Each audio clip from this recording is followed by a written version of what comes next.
coppia di fidanzatini novelli. Ascolta Sergio, voglio che tu sabato sera venga a casa mia, a letto in camera da me.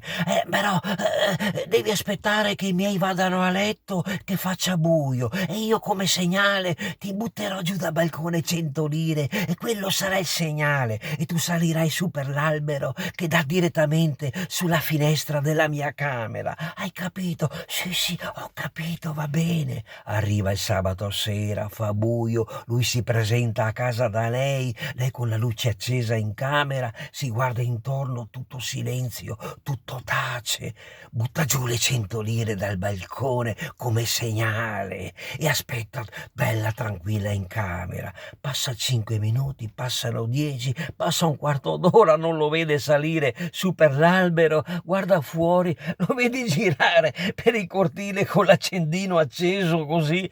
Ma Sergio, ma cosa stai facendo? È un quarto d'ora che ti sto aspettando qui in camera. Lo so, però non trovo le 100 lire.